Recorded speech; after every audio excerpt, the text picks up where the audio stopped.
Apple just dropped their Q2 2026 numbers, and they absolutely crushed consensus. We are looking at a massive beat across the board. Yeah, I mean, the numbers are just staggering.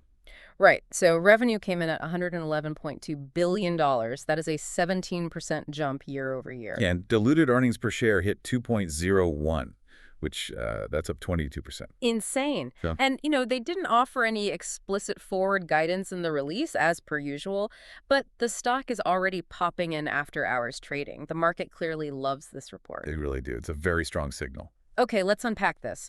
Because for you joining us today, we are doing a deep dive into not just the headline billions, but the actual 10Q filing. Right. The 10Q for the quarter ended March 28, 2026. Exactly. And our mission today is to decode the underlying financial engineering here. Mhm. We want to understand how Apple is driving this record-breaking growth, but also, and this is key, explore the existential legal and tech risks they are facing right now. Because it really is a minefield for them out there, despite these top-line numbers. Completely.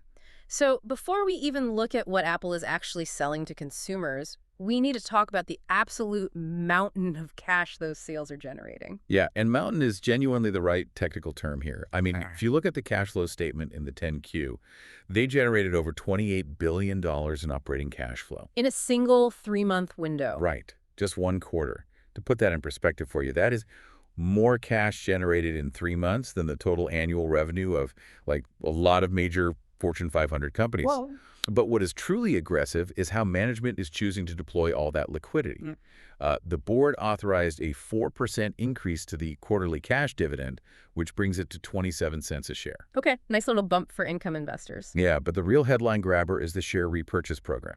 They authorized an additional massive $100 billion for stock buybacks. Wait, $100 billion just set aside to buy their own stock? Correct. And they didn't just authorize it for, the press release optics. The filing shows they were highly active in the open market. They repurchased $11 billion of their own common stock just during this specific quarter. Now, for those who don't spend their days reading Wall Street analyst notes, let's break down why that actually matters, specifically relating to that EPS number we mentioned earlier. Yeah, the earnings per share. Right. I like to think of Apple's share repurchase program like a pizza. So if Apple is a 10-slice pizza, they are essentially using their massive cash pile to buy back and destroy 2 of those slices. The overall size of the pizza hasn't changed at all, but suddenly your one remaining slice represents a much larger percentage of the whole pie. That is a perfect way to visualize it. By buying back $11 billion in stock, they are artificially shrinking the total number of shares outstanding in the wild. Which you can actually see in the SEC filing, right? You can. Trace it directly in the 10Q. Their basic shares outstanding dropped from roughly 14.99 billion a year ago to 14.67 billion this quarter. Right. So fewer slices mean each remaining slice is worth more. And that directly engineers that 22% jump in EPS, even though total revenue only grew 17%. It is just brilliant financial engineering. But wait, I have to push back a little here. Okay, go for it. Let's play devil's advocate. If I am an investor and I see a tech company with $100 billion just laying around and their absolute best idea is to just buy their own stock, Yeah.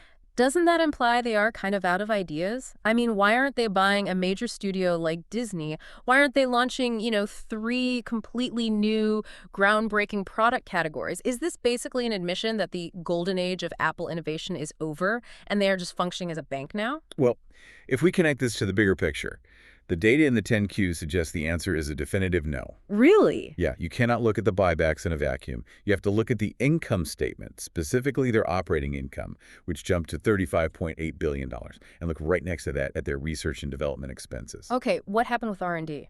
R&D spending surged 34% year over year. They poured $11.4 billion into R&D just in this quarter alone. Whoa! A 34% spike is huge for a company of this size. It is massive. That is an enormous spike in operational expenditure dedicated purely to future technology. So, they aren't out of ideas at all. They are heavily funding future tech. Probably building out their proprietary AI infrastructure, right? Almost certainly. Integrating AI across the entire ecosystem.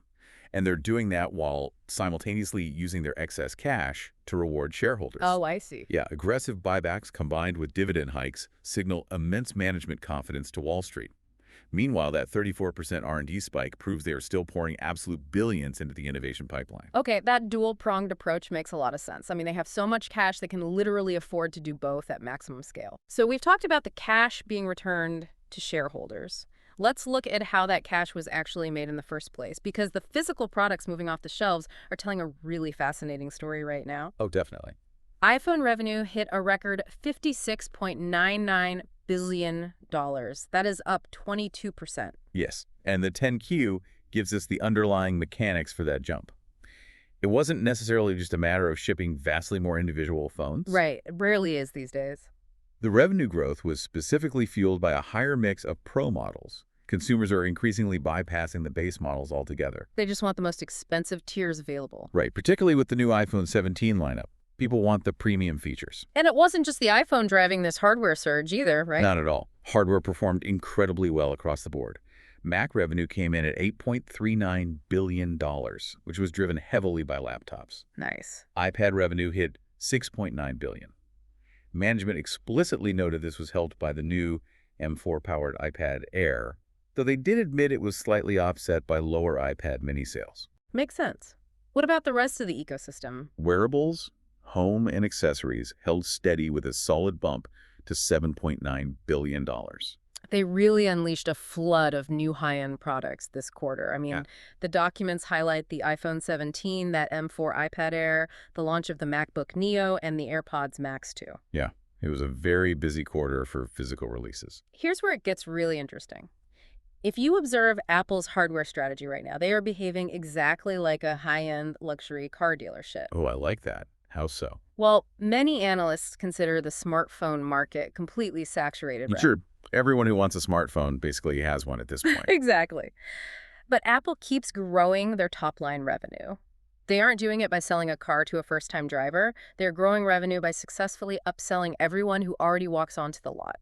You go in thinking you'll just buy the standard model, but, the screen is just a little better, the camera is just a little sharper on the higher tier, and suddenly you are driving off the lot with the Pro luxury trim. The upsell mechanics are incredibly powerful. And that luxury analogy aligns perfectly with the margins we're going to discuss in a second. But before we leave hardware, we absolutely have to address the geographic data. Oh, right, because there is a huge surprise in there regarding Greater China. The biggest surprise of the quarter, arguably. Because the narrative around China has been pretty grim for Western tech companies lately. Very grim. People thought Apple was losing its grip over there. Exactly. Over the past year, due to intense geopolitical tensions and really fierce local competition from domestic brands like Huawei, a lot of investors were modeling a continued severe deceleration in the Chinese market. But that's not what the 10Q showed at all. Not even close. Revenue in Greater China skyrocketed 28% year over year to $20.49 billion. 28%. That completely shatters the bearish narrative. It really does. The 10Q attributes this to a resurgence in iPhone demand and some favorable foreign exchange rates. Essentially, the underlying consumer demand for that Apple luxury status symbol remains fiercely resilient, even in a really tough local economy. Wow. And wasn't Japan strong, too? Very. Japan grew 15% to $8.4 billion. Which is incredibly impressive when you consider how weak the Japanese yen is relative to the US dollar right now. It really is a testament to the brand loyalty. But let's be honest here. As much as we love talking about the titanium finishes and the new M4 chips, the hardware is really just the top of the funnel. Yes, exactly. It's the shiny lure. Hardware gets you into the ecosystem, but the absolute engine of this company lies in what happens once you are locked into that glowing rectangle. So let's talk about the services juggernaut. This is where the financial architecture of Apple truly reveals itself. Services revenue reached a new all-time high of $30.97 billion. Which is up 16% year over year. Right. And the core growth drivers here are advertising, the App Store ecosystem, and cloud services. But the revenue number isn't even the craziest part. It's the gross margin. Oh, absolutely. For anyone listening, just a quick refresher. Gross margin is simply the percentage of revenue that exceeds the direct costs of making the product. And the gross margin split in this 10Q is just mind-blowing. What's fascinating here is how stark the contrast is. Total gross margin for the entire company is a very healthy 49.3%. Right. But when you disaggregate that into physical products versus digital services, you see two completely different businesses. Products gross margin is 38.7%. Okay, pretty standard for high-end hardware. Yeah. But services gross margin is an astonishing 76.7%. 76.7%. Let's just pause on that. It's wild. That means for every dollar you spend on the App Store or iCloud, almost 77 cents is pure gross profit for Apple. Yep. And if you think about the mechanics of it, it makes total sense. Mhm. To sell you an iPhone, Apple has to mine rare earth metals, manufacture a highly complex device in Asia, put it on a cargo ship across the ocean, market it, and physically hand it to you in a pristine glass retail store. The marginal cost is huge. Exactly. But to sell you an extra 2 terabytes of iCloud storage, you just tap a button on your screen and they flip a digital switch on a server farm somewhere. It costs them practically nothing to deliver that to you. Right. The marginal cost of digital distribution is incredibly low. And the math supports how vital this is to their business. How so? Well, if you look at the total net sales, that $30.97 billion in services makes up less than 30% of Apple's total revenue. Okay. But because of that 76.7% margin, services punch way above their weight class in driving Apple's bottom line. Every dollar earned in services is worth roughly twice as much in operating profit as a dollar earned selling a Mac or an iPhone. It's a phenomenal business model. But let me challenge you on what this means for their identity as a company. Okay, I'm listening. If the hardware is increasingly just, a beautifully machined vessel designed solely to deliver 76.7% margin subscriptions, at what point does Apple stop being a visionary tech company? That's a great question. Are they basically just a toll booth operator on the digital highway now, collecting a tax from developers and a monthly rent from users? It is a totally fair critique, and honestly, management is fully aware of this dynamic. It's why on earnings calls they constantly reference their installed base of active devices. Right, the billion-plus devices out there. Yeah, that installed base is their most critical asset, because it's the exact size of the population that is forced to pass through their toll booth every single day. Which transitions us perfectly to the darker side of this 10Q, because operating the most profitable toll booth in the history of capitalism attracts a lot of attention. Oh, definitely. Not just from loyal customers, but from regulators, lawmakers, and malicious actors. Let's look at the risk factors section of the filing, because the threat matrix Apple is facing right now is basically a multi-front war. It really is. Let's start with the physical reality. Supply chain. Yeah, the 10Q is very explicit about escalating physical constraints. They specifically flag increasing costs and supply imbalances for advanced semiconductors, NAND, and DRAM. And just to clarify for everyone listening, NAND is basically your permanent storage, so the space holding your thousands of photos and videos. And DRAM is the working memory that keeps all your apps running smoothly at the same time. Right. And as these devices get more powerful, particularly with all this new on-device AI processing, they require significantly more of both NAND and DRAM. Which puts pressure on the supply chain. Exactly. Apple expects these industry-wide supply constraints to intensify. If component costs spike, and they cannot pass those price increases onto the consumer without hurting unit sales, that 38.7% hardware margin is going to take a direct hit. Yeah, physical supply chain issues are tough, but, they are a known quantity in the hardware world. Apple has dealt with them for decades. True. It's the legal and regulatory threats that feel genuinely existential to that massive services margin we just praised. Let's look at the European Union first. This is a major, major regulatory headwind. So under the EU's Digital Markets Act, or the DMA, the European Commission formally investigated Apple and fined them 500 million euros. Ouch. What was the specific charge? The fine was specifically for steering restrictions, which essentially means Apple was preventing developers, like Spotify or other music streaming apps, from telling users they could actually buy subscriptions cheaper outside of the App Store. Right, because if a user buys it outside the App Store on a web browser, Apple doesn't get to collect their 30% toll. Precisely. Now, Apple has obviously appealed the fine, but it doesn't stop there. The Commission is also actively investigating Apple's new alternative fee structures and their rules for third-party app marketplaces. And just to be clear, for you listening, we are just analyzing the financial mechanics here. We are not taking any political sides on whether these EU regulations are good or bad for the industry. Right, we're just looking at the math. But the mechanics are what matter to the stock. Yeah. The EU is essentially trying to force Apple to open the gates and let other toll booth operators onto their proprietary highway. This raises an important question about contagion, honestly. Will these regulations spread globally? Because it's not just Europe anymore. Exactly. Moving over to the U.S., the Department of Justice has filed a massive civil antitrust lawsuit alleging monopolization of the smartphone market itself. Which is a huge structural threat. But there is another, perhaps even more immediate financial risk buried in the 10Q relating to Google. Ah, yes. The search deal. This is fascinating. Break down the mechanics of this for us, because I think a lot of people don't realize how this actually works behind the scenes. The mechanics are remarkably simple, but the numbers are just astronomical. Google pays Apple billions of dollars every single year for one specific privilege: to be the default search engine on the Safari browser. Okay. So when you buy a new iPhone, you open Safari, and you type a question into the address bar. It automatically routes through Google. Google then monetizes your search with ads, and they pay Apple a massive cut just for sending you there. And because it's essentially just a licensing deal, that revenue is basically 100% pure profit for Apple. It flows right into that services margin. Exactly. It is highly lucrative. But the DOJ recently secured an antitrust ruling against Google, basically declaring them a monopoly in search. And the 10Q explicitly warns investors that this ruling could legally prohibit Google from paying Apple for that default placement. So what does this all mean? If the EU forces alternative app stores and the US government makes the Google search payments illegal, you have direct existential missiles aimed squarely at Apple's crown jewel. Yeah. That 76.7% services margin wouldn't just dip. Massive chunks of it would literally evaporate overnight. It is an incredibly precarious position. If that happens, Apple would have to find a way to replace billions of dollars of high-margin revenue in a very short amount of time. Which is no small feat. And while they're fighting lawyers and regulators on the services front, they're facing a completely different, incredibly modern threat on the technology front. The AI risks. Right. The 10Q explicitly details escalating severe risks from artificial intelligence.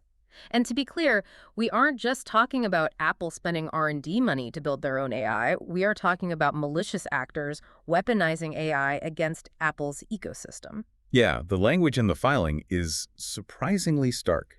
They cite how generative AI is being deployed right now to produce highly targeted phishing campaigns, to automate the discovery and exploitation of software vulnerabilities, and to generate deepfake content specifically designed to bypass authentication protocols. Okay, this is the part that genuinely gave me pause when I was reading the filing. I think this is the aha moment for anyone trying to understand Apple's true vulnerability going forward. How so? Well, we always talk about Apple's greatest asset being the iPhone, right? Or the M-series chips. But really, their greatest asset is trust, with a capital T. Their entire brand equity, the whole reason you are willing to put your credit cards, your health data, your location, and your private photos on this device is built on the ironclad promise of privacy and security.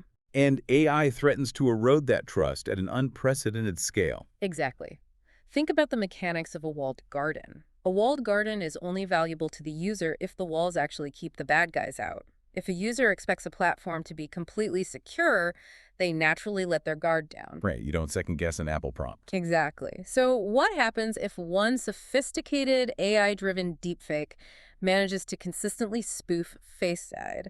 What happens if an automated AI phishing campaign perfectly mimics an iCloud login screen and breaches millions of accounts? The financial liability they outline for that scenario is immense. The 10Q warns that these AI-driven cyber attacks could compromise user data, which would lead to massive warranty expenses, crushing litigation costs, and severe regulatory fines. But it's more than just the immediate fines, right? Doesn't the entire Apple brand promise shatter? It certainly could. If that trust is broken, the reputational damage wouldn't just hurt physical hardware sales next quarter.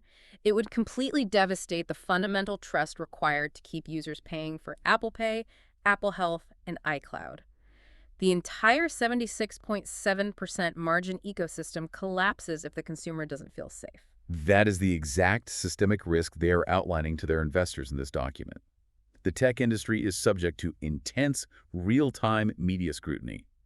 A failure in AI security doesn't just result in a localized technical patch anymore. It becomes a global news story. Exactly. As the 10Q plainly states, it can result in a loss of competitive advantage, poor market acceptance of future products, and severe long-term financial consequences. Wow. It is a constant arms race. Apple is openly acknowledging to the SEC that even their world-class security measures might not be sufficient against increasingly sophisticated AI tools that are specifically designed to hide their own tracks. Gets chilling when you think about it. They are fighting desperately to maintain the walled garden, while regulators try to legally tear the walls down from the outside and AI tries to tunnel underneath them in the dark. It is a fascinating, almost cinematic corporate drama playing out in real time. So let's bring this all together. We've gone on quite a journey under the hood of this SEC filing today. We really have. To recap what we've learned, Apple is currently performing at the absolute top of its game financially. We are looking at a record-breaking $111.2 billion in March quarter revenue, which is driven by explosive upsells to the Pro iPhone models. We saw a massive narrative-busting 28% rebound in the Chinese market, and they are returning cash to their shareholders at a historic rate with a $100 billion buyback authorization, systematically increasing the value of every remaining share. Yet, the dichotomy is just striking. Beneath those incredible headline numbers, they are simultaneously fighting a multi-front war. They are battling global regulators over their App Store fees, facing severe supply chain constraints in critical memory components, bracing for the potential loss of billions in Google search revenue, and fighting escalating cyber threats powered by generative AI. It's an incredible balancing act for management. It is. And I will leave you with a final thought to mull over, looking beyond just the results of this one specific quarter. Okay, let's hear it. If the global regulators are ultimately successful in dismantling those App Store walls, and if that multi-billion-dollar Google search revenue does disappear due to antitrust actions, Apple's 76.7% services margins will inevitably shrink. They'd have to. Right. So will this immense financial pressure force Apple to completely reinvent how they make money over the next decade? Are we perhaps watching the very early stages of Apple being forced to transform from primarily a consumer hardware and App Store toll booth into a pure infrastructure or enterprise AI services provider just to replace those lost margins? That is the multi-billion-dollar question for anyone holding this stock or, even just holding an iPhone long term. Absolutely. But we are going to have to leave it there for today. Thank you for joining us on this deep dive into Apple's Q2 2026 earnings. If you want to stay ahead of the market and understand the underlying mechanics driving these massive corporate valuations, make sure you follow the show for our daily earnings coverage. We'll be breaking down reports all week. We will be back tomorrow to look past the headlines of the next big report. Until then, keep unpacking the numbers.